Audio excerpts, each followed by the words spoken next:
وہ رضا اعلی حضرت بریلی کے شاہ، جن کی ہر ہر ادا سنت مصطفیٰ، جن کا سنی مناتے ہیں یوم رضا، جن کی باب مجیدی میں چمکی ضیا، ڈال دی قلب میں عظمت مصطفیٰ، سیدی اعلی حضرت پہ لاکھوں سلام۔ یوم رضا آتا ہے، سبحان اللہ، عاشقان رسول کے دل کھل جاتے ہیں۔ پہلے تو میں سیدی اعلی حضرت کی زندگی کا ایک چھوٹا سا تعارف، تاکہ بچے بھی بیٹھے ہیں، یہ ہمیں فیکٹس اینڈ فگرز پتہ ہونے چاہیے، جس کو بایوگرافی کہا جاتا ہے، حیات کی چند اہم چیزیں پہلے وہ سن لو کہ اعلی حضرت امام احمد رضا خان علیہ رحمۃ الرحمن 10 شوال کو آپ کی ولادت ہوئی، ہفتے والے دن۔ اعلی حضرت نے تقریباً 4 سال کی عمر میں ناظرہ قرآن پاک ختم کر لیا تھا، اور 4 سال کی عمر میں ہی اعلی حضرت نے فصیح عربی زبان میں گفتگو فرمائی۔ اعلی حضرت خود عربی نہیں تھے، مگر علم دیکھو کیسا، اللہ نے کیسا چنا تھا آپ کو۔ اچھا، پھر 6 سال کی عمر میں اعلی حضرت نے پہلا بیان بھی فرما دیا۔ اعلی حضرت کی پورے 14 سال عمر نہیں ہوئی تھی، 13 سال 10 ماہ 4 دن کی عمر میں آپ نے درس نظامی کمپلیٹ کر لیا، دستار فضیلت ہو گئی، اور اسی دن فتویٰ لکھنے کا آغاز بھی کر دیا۔ یہ عمر تھی۔ اب سوچو یہ کیسے پاسبل، امیجن کروانا چاہ رہا ہوں کہ اتنی چھوٹی عمر سے ہی اللہ کریم نے، ہم ایسی اعلی حضرت کے دیوانے تھوڑی ہیں، ہاں، خاص نظر تھی مصطفیٰ کریم کی، خاص عطا تھی مصطفیٰ کریم علیہ الصلوۃ والسلام کی، سبحان اللہ۔ تو اعلی حضرت امام اہل سنت 19 سال کی عمر میں آپ کا نکاح ہوا، ازدواجی زندگی کی ابتدا ہوئی۔ اعلی حضرت تقریباً 23 سال کی عمر میں پہلی بار اور 51 سال کی عمر میں دوسری بار حرمین شریفین کی حاضری کے لیے حاضر ہوئے۔ 68 سال کی عمر میں آپ نے آخری وصیتیں لکھوائیں، اور پھر بالآخر علم و فن کا یہ عظیم آفتاب 25 صفر المظفر 1340 ہجری 28 اکتوبر 1921 سنہ ہجری کو جمعۃ المبارک کے دن ٹھیک اذان جمعہ کے وقت تقریباً 68 سال کی عمر میں غروب ہو گیا۔ اللہ کریم تربت اعلی حضرت پر کروڑوں رحمتوں کی بارش نازل فرمائے، اور ان کے صدقے ہماری مغفرت فرمائے۔ اب اعلیٰ حضرت امام اہل سنت کی بات کرنی ہو، علماء بیٹھے ہیں، مبلغین بیٹھے ہیں، بڑا مشکل ہے ان پر بات کرنا، کیونکہ اس قدر کوالٹیز ہیں، اتنے آپ کے فضائل ہیں، اور اتنی چیزوں میں آپ پر بات کی جا سکتی ہے کہ بندہ کہے بات شروع کدھر سے کروں اور ختم کدھر سے کروں۔ یعنی علم کی بات کریں تو اعلیٰ حضرت امام اہل سنت علم کا پہاڑ نظر آتے ہیں۔ آپ نے اتنے فتاویٰ لکھے، اور ایسے فتاویٰ لکھے ہیں کہ آج بھی بڑے بڑے علماء حیران ہیں کہ اللہ نے ایک شخصیت کو علم دیا تو کتنا دیا۔ اچھا، اس پر بڑی ڈیبیٹ ہوئی کہ اعلیٰ حضرت کو کتنے علوم پر مہارت تھی۔ سیدی اعلیٰ حضرت وہ ہستی ہیں جو تھوڑا بہت کالج یونیورسٹی کو سمجھتے ہیں کہ شخصیات پر پی ایچ ڈی کی جاتی ہے۔ اعلیٰ حضرت وہ ہیں کہ آپ کے کئی علوم پر لوگ پی ایچ ڈی کر رہے ہیں، آپ کے ترجمہ قرآن پر پی ایچ ڈی ہو رہی ہے، آپ کی شاعری پر پی ایچ ڈی ہو رہی ہے، آپ کی فقاہت پر، آپ کی ذہانت پر، آپ کے فتاووں پر، ایک ایک سبجیکٹ پر لوگ پی ایچ ڈی کر رہے ہیں، تو خود اعلیٰ حضرت کے علم کا عالم کیا ہوگا۔ تو علماء نے کہا کہ سیدی اعلیٰ حضرت، پہلے ایک تحقیق آئی کہ جناب 56 علوم پر، دیکھیں جو ماسٹرز کرتے ہیں، جو اسٹوڈنٹس ہیں میری بات جلدی سمجھیں گے، کچھ لوگ ہیں جو سائنس میں ماسٹر کر لیتے ہیں، کچھ میتھس میں ماسٹر کر لیتے ہیں، تو نارملی ہم نے دیکھا ہے کہ ایک بندہ 2 یا 3 سبجیکٹ میں، وہ بھی بڑا کمال کا ہو، تو وہ ماسٹرز کر سکتا ہے، ورنہ 2-3 سبجیکٹ بھی بڑی بات ہوتی ہے۔ اعلیٰ حضرت کے بارے میں آتا تھا کہ سیدی اعلیٰ حضرت کو 56 سے زیادہ علوم پر مہارت حاصل تھی۔ پھر اور تحقیق کی گئی تو بتایا گیا 100 سے زیادہ علوم پر آپ کو ایسی مہارت تھی کہ بڑے بڑے ماہرین حیران ہو جاتے تھے۔ اچھا، پھر علماء نے اور خوبصورت بات کہی کہ یہ ہمیں کیسے پتہ چلا کہ 100 علوم تھے۔ مسئلہ یہ ہوا کہ اعلیٰ حضرت کو کتنے علوم پر مہارت حاصل ہے یہ ہم کو نہیں پتا، جس نے جس معاملے میں مسئلہ پوچھا اعلیٰ حضرت نے اس کا جواب عطا فرما دیا۔ تو 100 علوم پر سوال آئے، انہوں نے 100 علوم پر جواب دے دیے۔ میتھمیٹکس کا سوال آیا تو میتھمیٹکس کا جواب دیا، فقہ کا سوال آیا تو فقہ کا جواب دیا، حدیث کا سوال آیا تو حدیث کا جواب دیا، بلاغت کا سوال آیا بلاغت کا جواب دیا، انگریزی میں سوال آیا تو انگریزی میں جواب دیا، ہندی میں سوال آیا ہندی میں جواب دیا، فارسی میں سوال آیا فارسی میں جواب دیا، اردو میں سوال آیا اردو میں جواب دیا۔ اعلیٰ حضرت سے نظم کے ذریعے اشعار کے ذریعے سوال پوچھے گئے، میرے رضا نے اشعار میں جواب عطا فرمایا۔ علماء کہتے جو پوچھا گیا اعلیٰ حضرت نے عطا فرمایا۔ ان کے پاس کتنا علم تھا وہ رب جانے، جو دینے والا یا اعلیٰ حضرت جانے کتنا علم تھا۔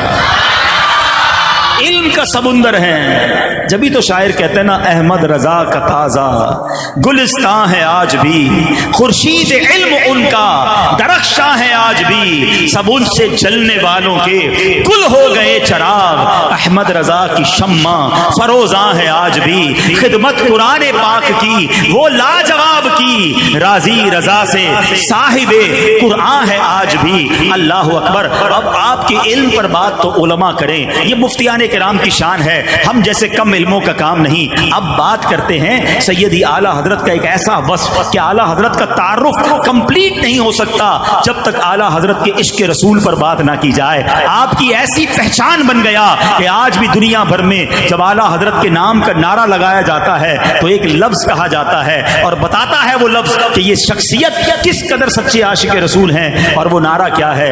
عشق و محبت، عشق و محبت، اعلیٰ حضرت اعلیٰ حضرت، عشق و محبت، عشق و محبت،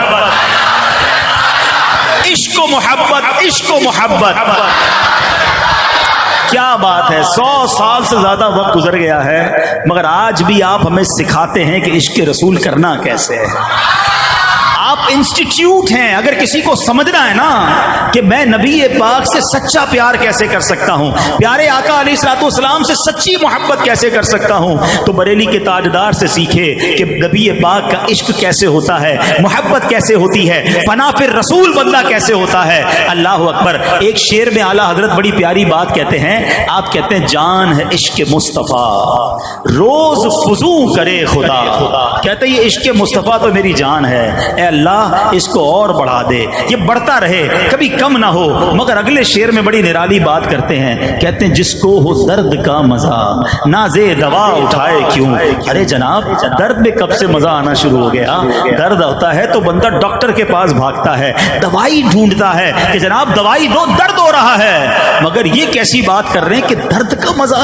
اللہ اکبر۔ بریلی کے تاجدار سکھا رہے ہیں کہ دیکھو جب نبی پاک سے عشق ہوگا نا تو درد تو ضرور ہوگا، کیونکہ آقا کی یاد تڑپائے گی، مدینے کی یاد تڑپائے گی، آنکھیں آنسو بہائیں گی۔ پیارے آقا کے دل میں جب یاد ہوگی تو ایک کیفیت سی بنے گی، ایک دل میں درد اٹھے گا کہ میں کب آقا کے قدموں میں جاؤں گا، لیکن یہ درد کا مزہ بہت ہے۔ دیکھو دوائی نہیں چاہیے، یہ درد بڑھتا رہے گا تو پھر لطف بڑھ جائے گا۔ اعلیٰ حضرت کے برادری ہے نا مولانا حسن رضا خان صاحب، اسی طرح کی ایک اور بات لکھتے ہیں، آپ فرماتے ہیں میرے دل کو درد الفت وہ سکون دے الہی۔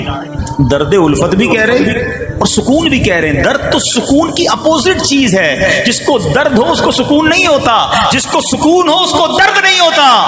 مگر شہنشاہ سخن کہتے ہیں میرے دل کو درد الفت وہ سکون دے الہی، میری بے قراریوں کو نہ کبھی قرار آئے۔ اے اللہ بے قرار ہی رہوں، مجھے نہیں چاہیے وہ قرار، بس میں چاہتا ہوں کہ رات ہو اور محبوب کی یاد تڑپانے لگے، میں بے قرار ہو جایا کروں، میرے سامنے کوئی مدینے کا ذکر کرے تو میری آنکھوں سے آنسو بہے، میرے نبی پاک کا کوئی نام لے تو میں بے قرار ہو جاؤں کہ کب پیارے آقا کا دیدار نصیب ہوگا۔ یہ وہ لیول ہے عشق رسول کا جو سیدی اعلیٰ حضرت کے در سے سیکھنے کو ملتا ہے۔ آئے ہائے کیسے قرآن و حدیث پہ نظر ہے سیدی اعلیٰ حضرت کی۔ آپ کی شاعری جو ہے نا سبحان اللہ، ایسا لگتا ہے کہ قرآن و حدیث کا ایک ایسا عطر ہے جو بریلی کے تاجدار نے ہمیں عطا فرمایا۔ آپ کا ایک شعر ہے، مومن ہوں مومنوں پہ رؤوف و رحیم ہو، سائل ہوں سائلوں کو خوشی لا نہر کی ہے۔ اب یہ شعر کیا ہے ذرا سنیے گا۔ اب اس شعر میں آپ عرض کر رہے ہیں نبی پاک سے کہ یا رسول اللہ میں بھی مومن ہوں، اور آپ مومنوں پر تو رؤوف اور رحیم ہیں،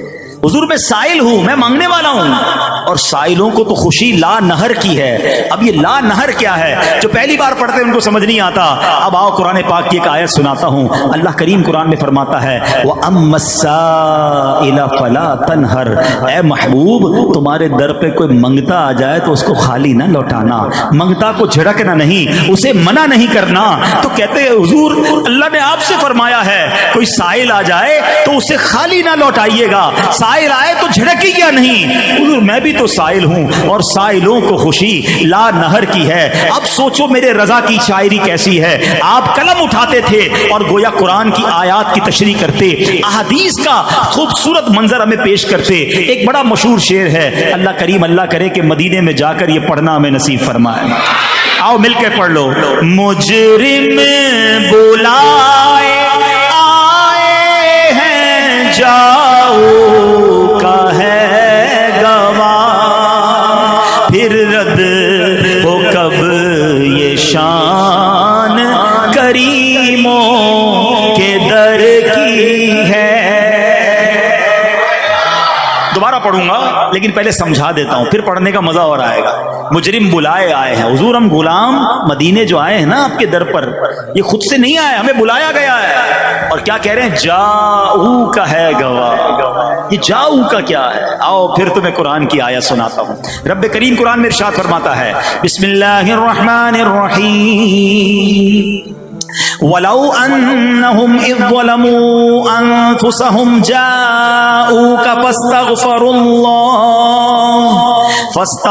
اللَّهَ وَاسْتَغْفَرَ لَهُمُ الرَّسُولُ لَوَجَدُوا اللَّهَ تَوَّابًا رَحِيمًا. اور اگر جب وہ اپنی جانوں پر ظلم کریں تو اے محبوب تمہارے حضور حاضر ہو جائیں. جاؤکا، جانوں پر ظلم کریں، محبوب تمہارے در پر حاضر ہو جائیں، پھر اللہ سے معافی چاہیں اور رسول ان کی شفاعت فرمائیں تو ضرور اللہ کو بہت توبہ قبول کرنے والا مہربان پائیں. اللہ اکبر. ہمیں تو قرآن نے کہا ہے گناہ کر لیے، خطائیں ہو گئیں، جانوں پر ظلم کر لیا، اب جاؤ محبوب کے قدموں میں چلے جاؤ، ادھر اللہ سے معافی مانگو، محبوب شفاعت کریں گے، اللہ توبہ قبول فرما لے گا. اب دیکھو میرے رضا کا قلم کیسا ہے. قرآن کی اس آیت کی طرف اشارہ ہے. مجرم بلائے آئے ہیں جاؤ کا ہے گواہ، آقا پھر رد ہو کب یہ شان کریموں کے در کی ہے. حضور قرآن نے آپ کے در پہ بھیجا ہے، اب آپ رد نہ فرمائیں، آپ تو کریم ہیں اور ہماری اللہ کی بارگاہ میں شفاعت فرما دیجئے.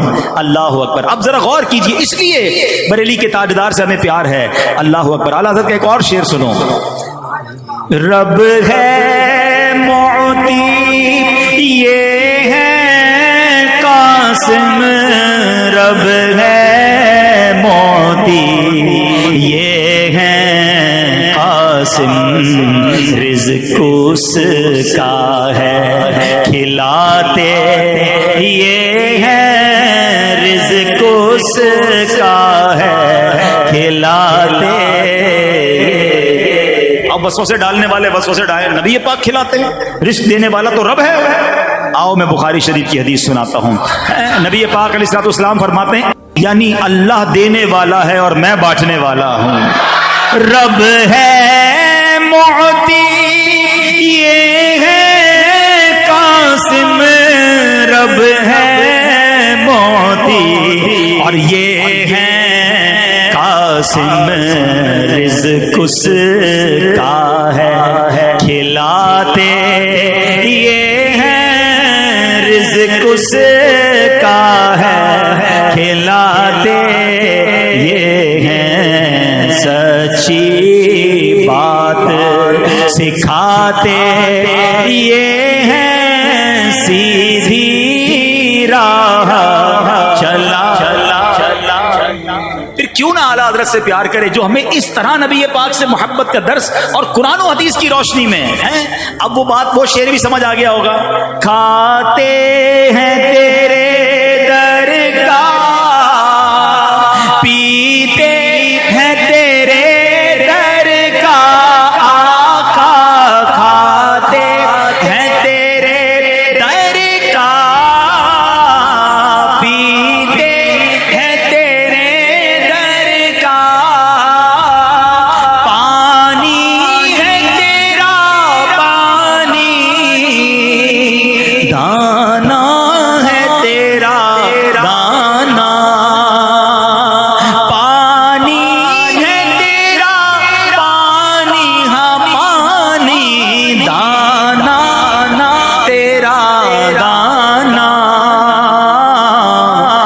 شمع